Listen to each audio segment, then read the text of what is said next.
Steve. What's up, buddy? What's up, dude? Called your shot, called for an Apex main event, and you got it. Were you surprised that it came so quickly? A little bit, yeah. No, I thought it was cool. I kind of wanted something that was just gonna put me out there more. You know what I mean? I love the Apex. It's done me well. Do I want to be in front of a crowd? I do. I do miss the crowd. I got it back in the Cater fight. I was like back at the Apex, and it's okay. You know what I mean? But I'm truly blessed. I'm truly happy for the opportunity UFC's given me.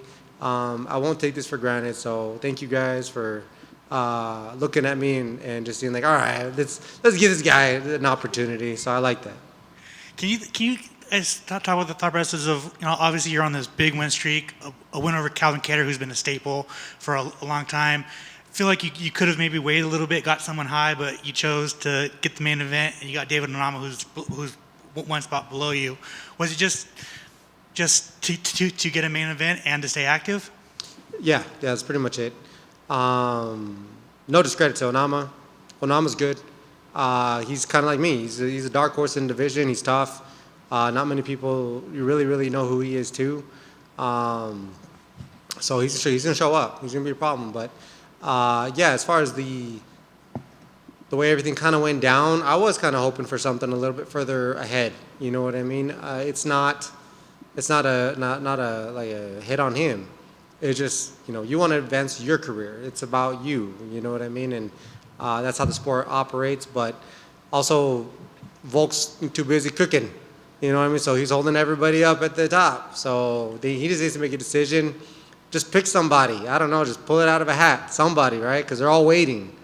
Get the division going again. You know what I mean? So at the top, I feel like we can still fight. So that's what we're doing. When they did give you the name David Onama, and then you look at the matchup, on paper, it's just a banger of a fight. Did that get you excited?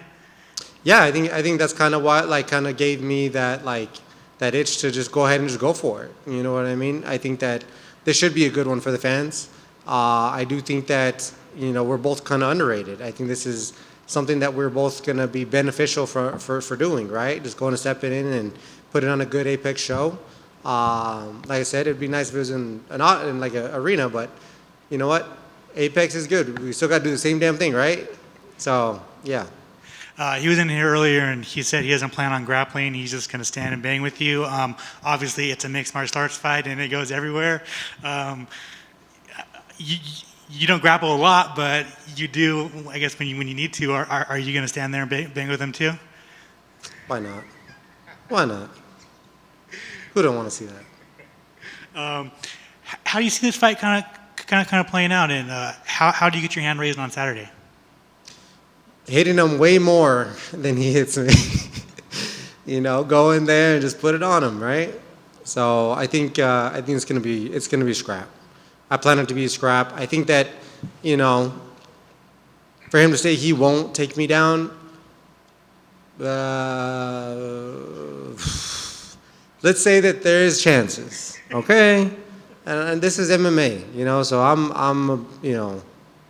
I won't put that in, just like, oh, he's not gonna do that, you know what I mean? I can't do that, you know what I mean? So I'll be ready for anything that he has to bring to the table. Is that a roundabout saying that you're gonna make him shoot first? You can take it however you want to take it, that's on you.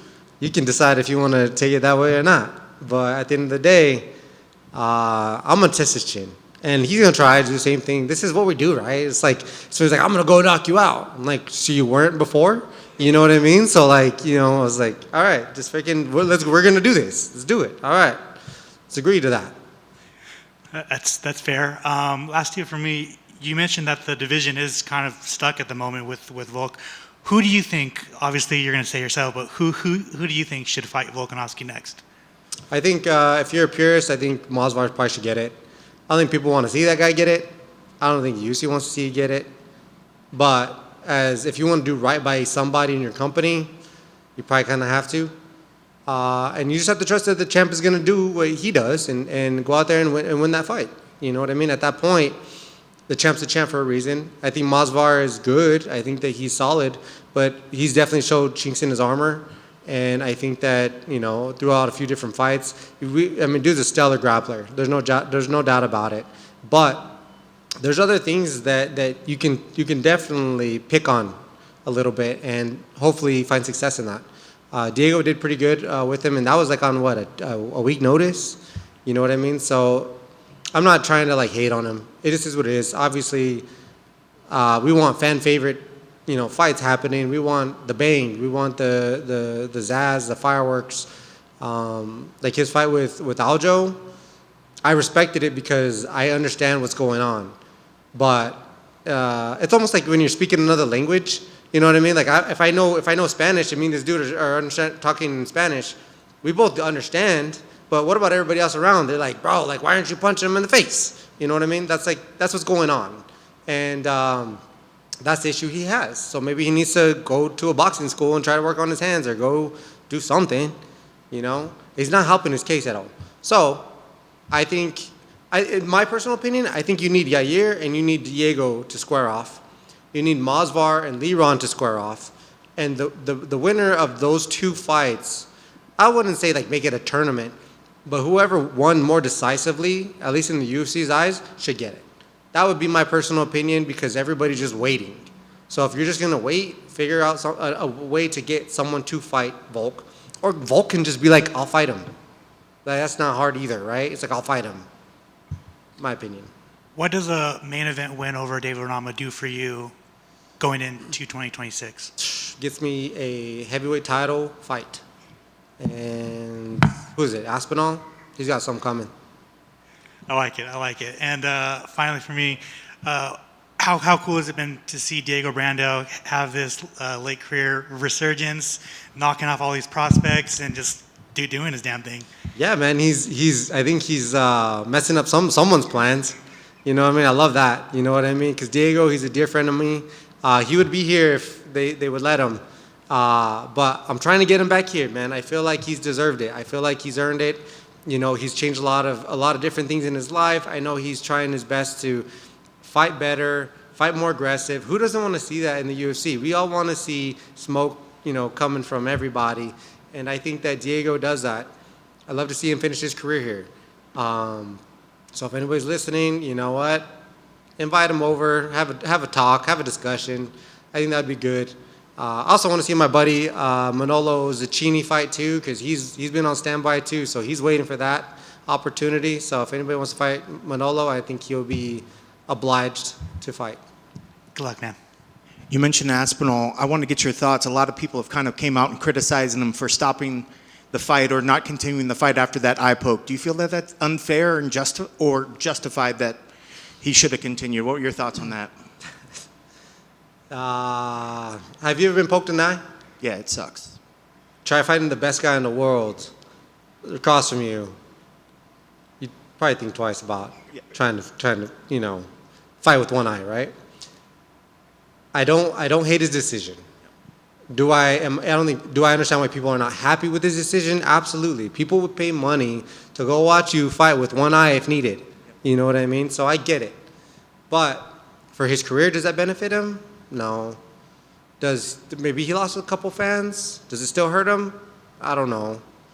He's already the heavyweight champion of the world, man. What more do you have to gain?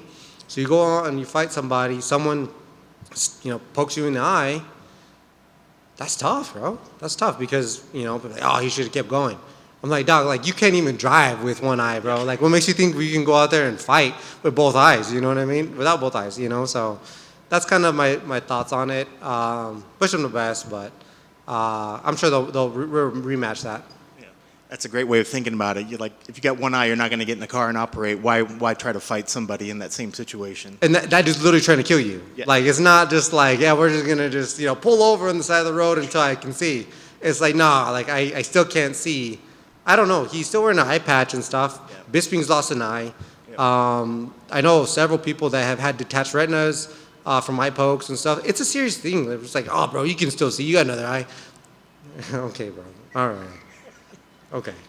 You mentioned that the division, your division, doesn't have a lot of movement up top. But do you think with a nice decisive win here that it still could possibly push you up into the top 10? No, I don't think so. I think when I beat Cater, I was 11. I think it'll give me that spot again.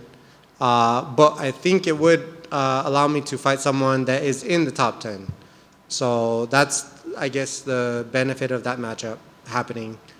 Like I said, the biggest success of this whole entire situation is being able to get a headline spot so that people can see who I am.